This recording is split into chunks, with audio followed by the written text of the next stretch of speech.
আসসালামু আলাইকুম রহমতুল্লাহি ওয়া বারাকাতুহু।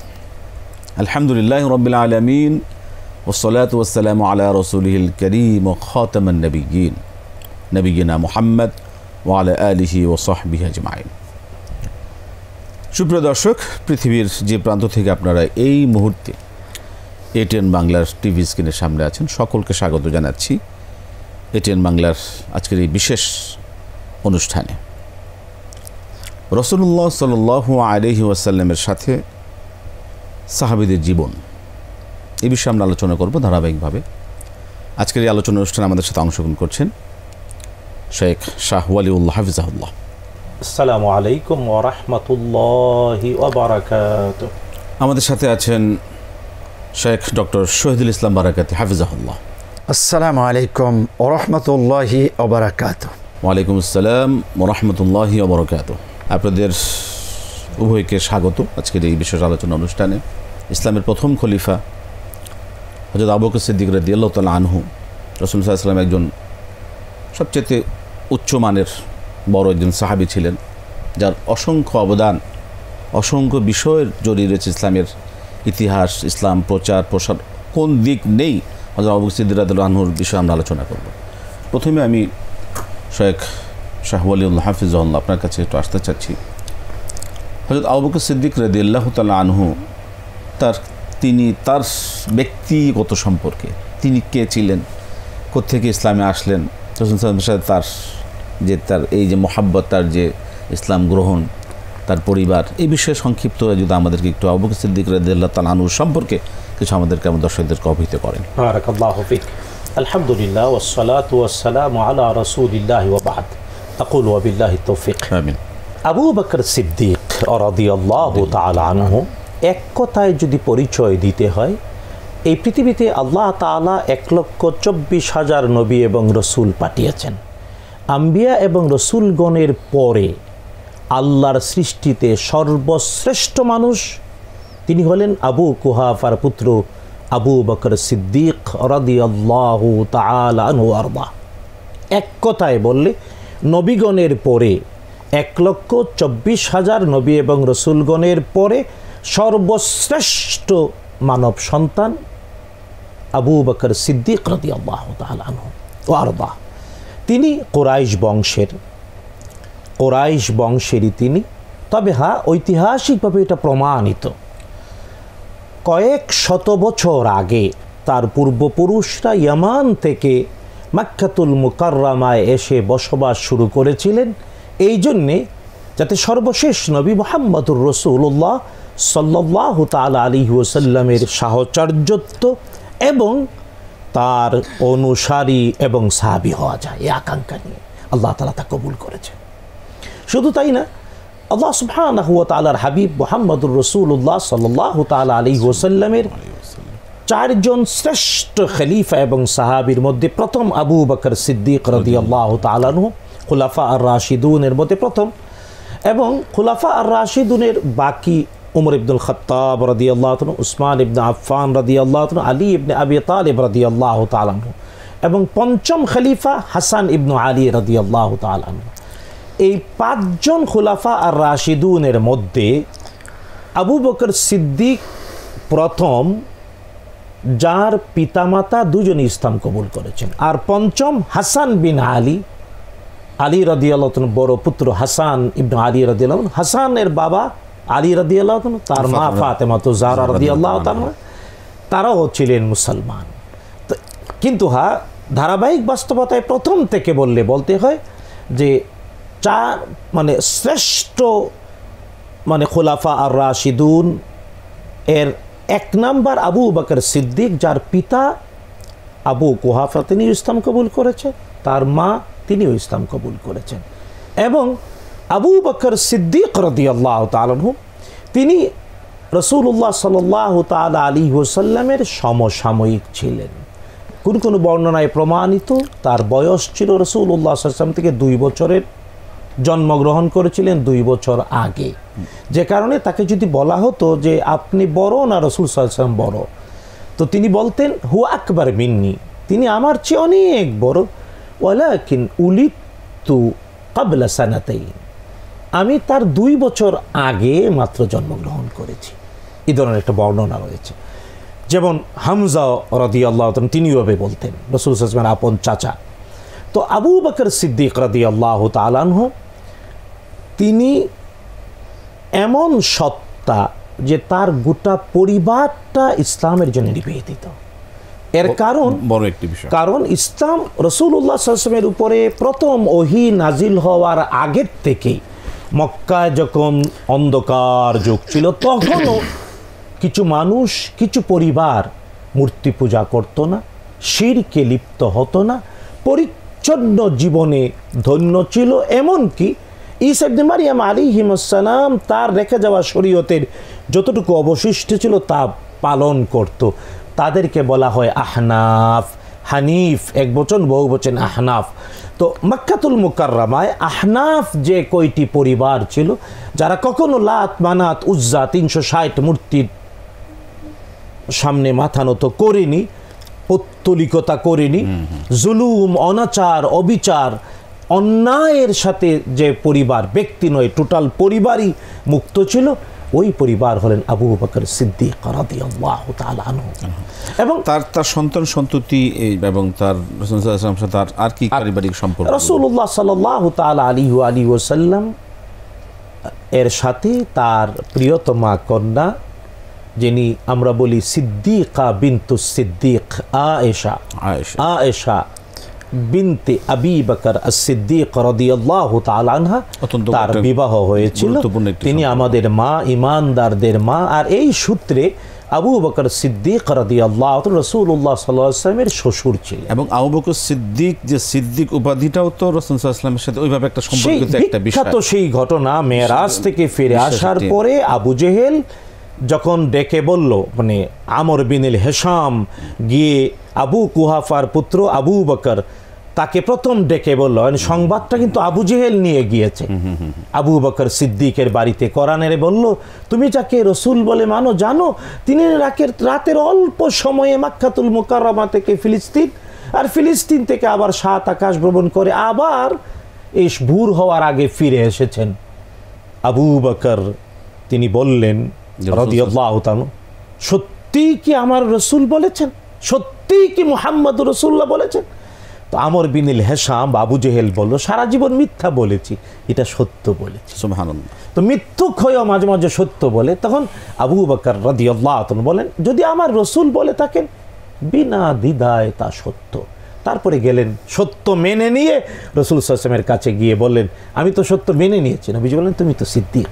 সুবহানাল্লাহ, সুবহানাল্লাহ। রাসূল সাল্লাল্লাহু আলাইহি ওয়াসাল্লামের নিজের জবানের মাধ্যমে যে উপাধি ঘোষণা করেছেন আবু বকর সিদ্দিক রাদিয়াল্লাহু তাআলা আনহু, যেটা মানে আমাদের জন্য ইতিহাস হয়ে গেছে। এবং শুধু তাই না, রাসূলুল্লাহ সাল্লাল্লাহু আলাইহি ওয়াসাল্লামের স্ত্রীগণের মধ্যে একমাত্র কুমারী ছিলেন আয়েশা সিদ্দিকা বিনতু আবু বকর as-সিদ্দিক রাদিয়াল্লাহু তাআলা। আমরা আবারও আসবার কিছু বিষয় আসলে আবু বকর সিদ্দিক রাদিয়াল্লাহু তাআলা আনহুর জীবন তো বিশাল। তার যে ইসলামের যে অবদান, তার যে বিষয়গুলো, এগুলো নিয়ে আলোচনা করলে আমাদের অল্প সময় সম্ভব না। আমরা কিছু কিছু শুনবো। আমি একটু শেখ ডক্টর শহীদুল ইসলাম বারাকাত হাফিজাহুল্লাহ আপনার কাছে আসবো। যে রাসূল সাল্লাল্লাহু আলাইহি ওয়াসাল্লামের ইসলামের অবদান তো অসংখ্য।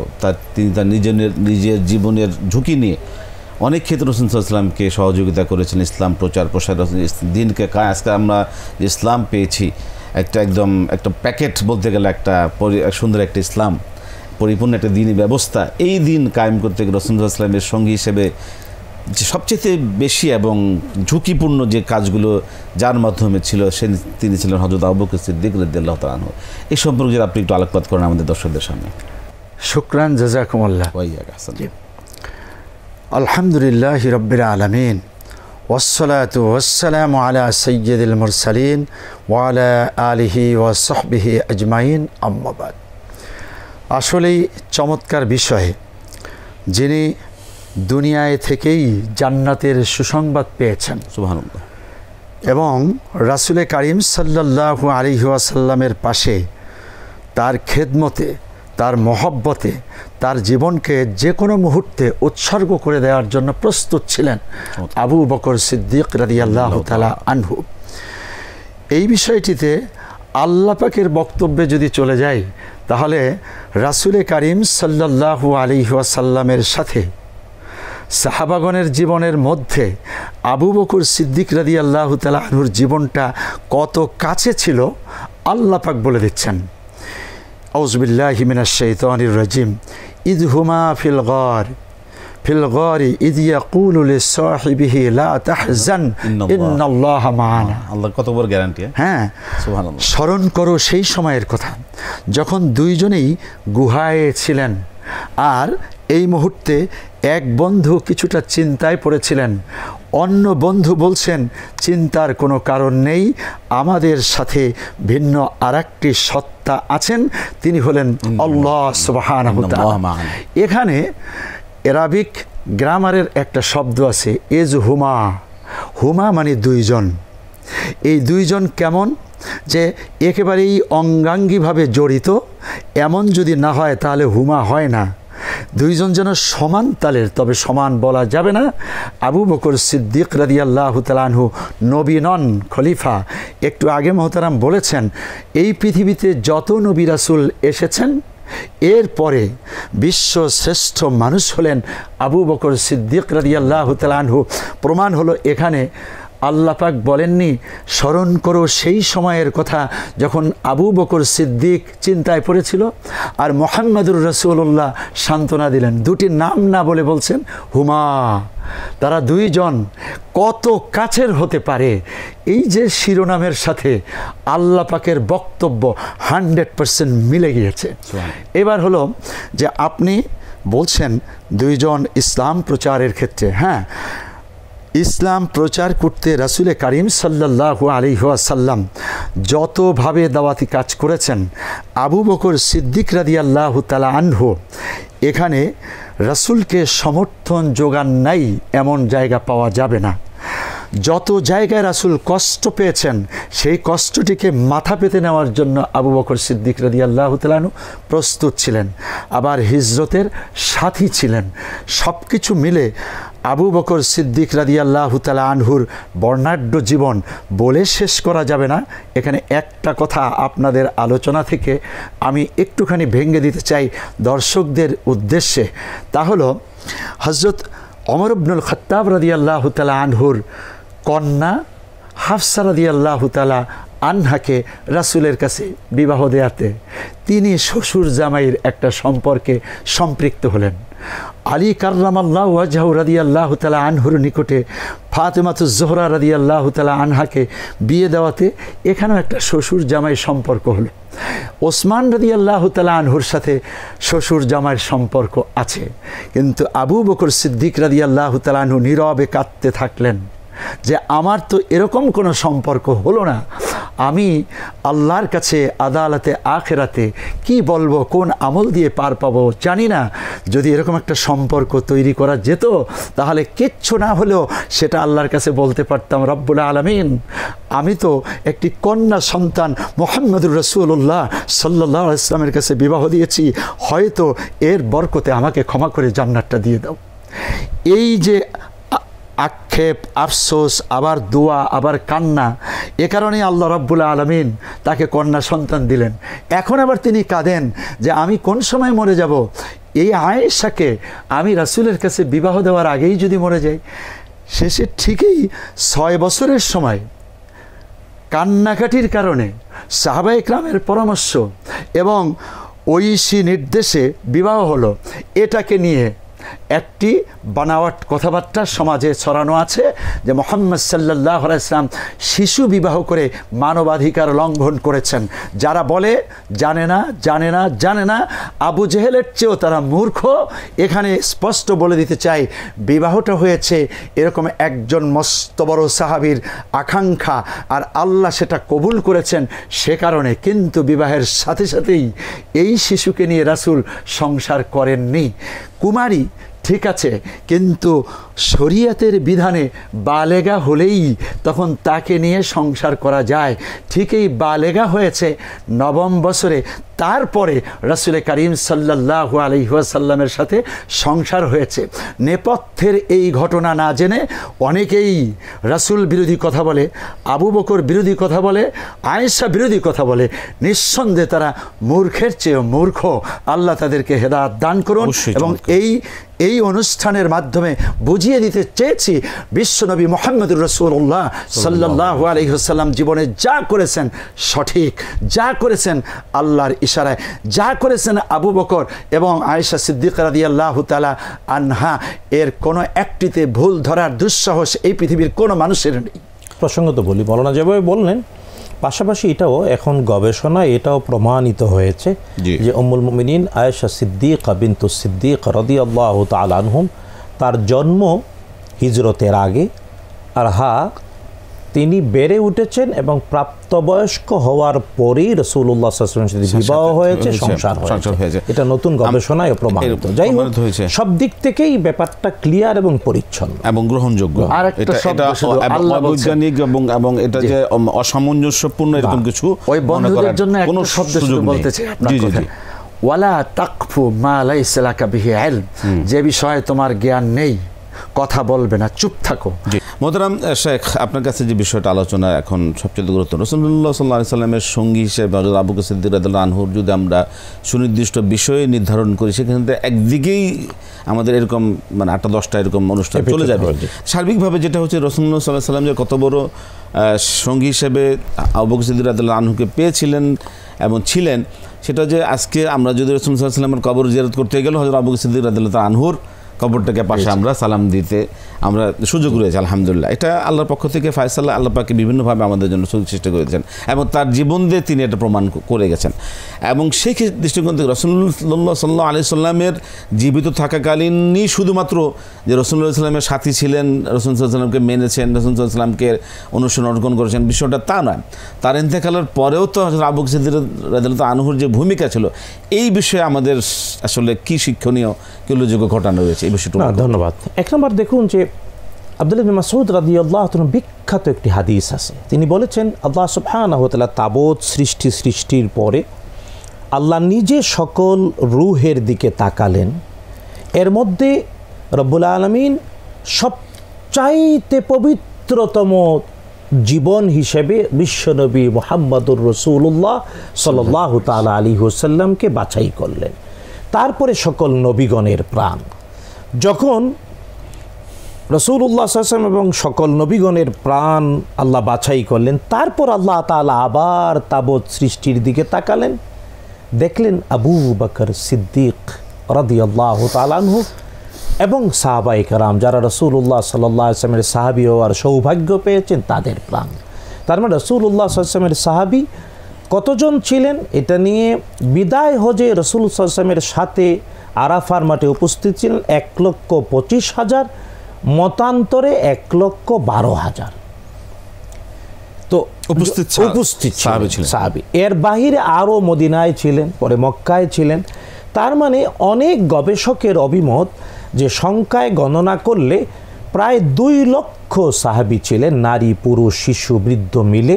রাসূলুল্লাহ সাল্লাল্লাহু আলাইহি ওয়াসাল্লামের সাহাবী যারা ঈমান সহ বিশ্বনবীকে দেখেছেন আর ঈমান সহ পৃথিবীতে জীবিত অবস্থায়, তো এদের মধ্যে 1 নাম্বার হলেন আবু বকর সিদ্দিক রাদিয়াল্লাহু আনহু। কারণ আল্লাহ সুবহানাহু ওয়া তাআলা তাকে তার নবীর সঙ্গী হিসেবে বাছাই করেছিলেন এবং কোরআন আল কারীমের অনেকগুলো বিধিবিধান, অনেকগুলো হুকুম এবং আহকাম, বিশেষ করে অনেকগুলো সহজ বিধান নাজিল হওয়ার জন্যে আবু বকর সিদ্দিক তিনি উপলক্ষ এবং তার পরিবার উপলক্ষ। এই জন্যে মুহাদ্দিসিনে কেরাম, মুফাসসিরিনে কেরাম, ফকিহরা সবাই মিলে বলে আল্লাহর কাছে দোয়া করে যে আল্লাহ আবু বকর সিদ্দিক এবং তার পরিবারের প্রতি রহম করো, কারণ তাদের কারণে টোটাল পরিবার এবং আবু বকর সিদ্দিক তাদের কারণে, এই পরিবারের কারণে আমরা অনেক সহজ বিধিবিধান এই পৃথিবীতে প্রাপ্ত। রাসূলুল্লাহ সাল্লাল্লাহু আলাইহি ওয়াসাল্লাম ইন্তেকালের পরে যে অবস্থাটা ছিল, আপনি যদি নির্দিষ্ট করে তাই বলেন, দেখুন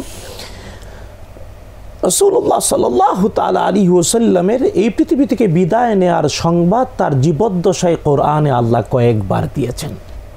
যেমন আউযু বিল্লাহি মিনাশ শাইতানির রাজিম, ইন্নাকা মাইয়িতুন ওয়া ইন্নাহুম মাইয়িতুন। আল্লাহ বলেছেন, নবী আপনাকেও মৃত্যুর পেয়ালা পান করতে হবে, সবাই মৃত্যুবরণ করবে। আল্লাহ নবীজি সাল্লাল্লাহু আলাইহি ওয়াসাল্লামকে জানিয়েছেন, সাহাবায়ে কেরামকে। শুধু তাই না, রাসূলুল্লাহ সাল্লাল্লাহু আলাইহি ওয়াসাল্লামের বিদায় হজের ভাষণ দেওয়ার আগে আরাফার মাঠে যখন আল-ইয়াওমা আকমালতু লাকুম দীনাকুম ওয়া আতমামতু আলাইকুম নি'মাতি ওয়া রাদিতু লাকুমুল ইসলাম দীনা আয়াত নাজিল হলো। এটাও নবীজির মিশনের পরিপূর্ণতা। এটাকে নির্দিষ্ট করে নাজিল হলো পরে সূরাতুন নাসর। আল্লাহ তাআলা বলেন, বিসমিল্লাহির রাহমানির রাহিম, ইযা জাআ নাসরুল্লাহি ওয়াল ফাতহ ওয়া রাআইতান নাসা ইয়াদখুলুনা ফি দীনিল্লাহি আফওয়াজা। যখন আসবে সাহায্য আল্লাহর, হবে বিজয়, দলে দলে মানুষ ইসলামে প্রবেশ করবে। যখন সূরা নাজিল হলো, আবু বকর সিদ্দিক কাঁদতে শুরু করলেন। উমর ইবনুল খাত্তাব তিনি পর্যন্ত বললেন, কি হলো এই বৃদ্ধের, আল্লাহ দিলেন সুসংবাদ আর তিনি কান্নাকাটি করছেন। তো আবু বকর সিদ্দিক বললেন আল্লাহ বিজয়ের সংবাদ দিয়েছে, দলে দলে মানুষ ইসলামে কবুল করবে বলেছেন, কিন্তু এর মানে নবীজি তার মিশন পূর্ণ করেছেন, তিনি আর অনেক অনেক অনেক বিজ্ঞ এবং দূরদর্শিতার চিন্তা, এই বিষয়গুলো আল্লাহর এই বিষয়টা যে এইভাবে উপলব্ধি করে এক কথা মোহাম্মদ শুনবো, যেটা রাসূলুল্লাহ সাল্লাল্লাহু আলাইহি ওয়াসাল্লামের জীবদ্দশায় কি এরকম কি নির্দেশনা, এরকম কি আলামত, কি বিষয় ছিল যে রাসূলুল্লাহ সাল্লাল্লাহু আলাইহি ওয়াসাল্লাম ইন্তেকালের পরেই আবু বকর সিদ্দিক রাদিয়াল্লাহু আনহু যে এই যে খেলাফতের যে ধারা, এই বিষয়ে যদি আমাদেরকে দর্শকদের একটু ইঙ্গিত করেন, মানে কেমন তার বিশ্বাস, আস্থা এবং মানে তার এটা সাহাবায়ে কেরাম প্রশ্ন করেছিলেন রাসূল কারীম সাল্লাল্লাহু আলাইহি ওয়াসাল্লামকে যে আপনার পরে খলিফা কে হবে। আল্লাহর হাবিব সাল্লাল্লাহু আলাইহি ওয়াসাল্লাম কোনো স্পষ্ট জবাব দেননি, কিন্তু তিনি শুরু করলেন যে আবু বকর সিদ্দিক রাদিয়াল্লাহু তাআলা আনহু, তাকে যদি তোমরা খলিফা বানাও এই এই বৈশিষ্ট্য পাবা, ওমরকে বানালে এই বৈশিষ্ট্য পাবা, ওসমানকে বানালে এই, অর্থাৎ শুরুটা করলেন আবু বকর সিদ্দিককে দিয়ে। বোঝা গেল যে রাসূলের জবান থেকে প্রথম নামটা কার এসেছে, এটা। দুই নাম্বার হলো রাসূল অসুস্থ, ইমামতি কে করবেন? আবু বকর সিদ্দিক রাদিয়াল্লাহু তাআলা আনহু ইমামতি করেছেন। তারাবির নামাজের ব্যাপারে রাসূল ঘরে যে আর আসেন না, কে ডাকবেন? আবু বকর সিদ্দিক রাদিয়াল্লাহু অনেক নিদর্শন আছে, এর মাধ্যমে বোঝা গেল যে কে খলিফা। আবার ভাষণটা তিনিই দিলেন, ওমা মুহাম্মাদুন ইল্লা রাসূল ক্বাদ খালাত মিন ক্বাবলিহির রাসূল আফাইমাতা আও কুতিলান ক্বালাবতুম আলা আকাবিকুম ফাতানকালিবু খাসিরিন। আল্লাহু আকবার। এই ভাষণটা তিনিই দিলেন। আল্লাহু আকবার। আমরা পরিষ্কার সুনির্দিষ্ট, যারা অনেকে বলে থাকেন বা একটা গোষ্ঠী তো নির্দিষ্টভাবে বলেই থাকে যে রাসূল সাল্লাল্লাহু আলাইহি ওয়াসাল্লামের খেলাফত যে এই যে ধারা, সেটাকে অনেকে তারা প্রশ্নবিদ্ধ করেন, কিন্তু রাসূল সাল্লাল্লাহু আলাইহি ওয়াসাল্লাম কিন্তু সুনির্দিষ্ট গতানুগতিক যে আমরা যেটা গণতান্ত্রিক বা বিভিন্নভাবে বলে থাকি এরপরেই আসবে, এগুলি থেকে তিনি সুনির্দিষ্টভাবে হিকমত নিয়ে আল্লাহ পাকে রাসূলুল্লাহ সাল্লাল্লাহু আলাইহি ওয়াসাল্লামের যা সিদ্ধান্ত, কাজ যা করেছেন এবং দেখিয়েছেন, সবগুলো কিন্তু আল্লাহর পক্ষ থেকেই, কিছু সুনির্দিষ্ট সরাসরি ওয়াহি, কিছু বিভিন্ন মাধ্যমে আল্লাহ রসুল সেগুলো প্রকাশ করেছেন। সুতরাং যাই ছিল রাসূলুল্লাহ সাল্লাল্লাহু আলাইহি ওয়াসাল্লামের সঙ্গী সাথী হিসেবে যারা সাহাবা একরাম ছিলেন, তাদের সব কিছু ছিল আল্লাহর নির্ধারিত, আল্লাহর পক্ষ থেকে বিভিন্ন মাধ্যমে আমাদের জন্য ওয়াহির বিভিন্ন এই বাস্তবতাগুলো। আলহামদুলিল্লাহ, এই বিষয়ে আলোচনা করলে আসলে আমাদের এরকম আরও অনেক অনুষ্ঠানের প্রয়োজন, সময় প্রয়োজন। ইনশাআল্লাহ আমরা ধারাবাহিকভাবে এই বিষয়গুলো আলোচনা করব। আজকে আর আমরা সময় পাচ্ছি না। আমি দর্শক যারা এই আয়োজন দেখলেন সকলকে আন্তরিক মোবারকবাদ জানাচ্ছি, ধন্যবাদ জানাচ্ছি। ইনশাআল্লাহ আপনারা এইভাবেই ধারাবাহিকভাবে এই বিষয়গুলো আমরা আলোচনা করে যাব। আগামীতে এই বিষয়ে আরও আলোচনা শুনবো এবং আজকে যারা অংশগ্রহণ করেছেন দুই শায়েখ আমাদের সাথে, আপনাদেরকে আন্তরিক মোবারকবাদ ধন্যবাদ জানাচ্ছি। বারাকাল্লাহু ফিকুম, জাযাকুমুল্লাহু খায়রাল জাযা। প্রিয় দর্শক, আজকে শেষ করতে হচ্ছে। আগামীতে ইনশাআল্লাহ আরও একজন শ্রেষ্ঠ সাহাবীদেরকে না, যারা ধারাবাহিকভাবে ইসলামের রাসূলুল্লাহ সাল্লাল্লাহু আলাইহি ওয়াসাল্লামের সাথে ছিলেন, এরকমভাবে ধারাবাহিকভাবে একজন আমরা সাহাবীদেরকে নিয়ে আলোচনা শুনবো। সেই আমন্ত্রণ জানিয়ে আজকে অনুষ্ঠান থেকে বিদায় নিচ্ছি। আসসালামু আলাইকুম ওয়া রাহমাতুল্লাহি ওয়া বারাকাতুহু।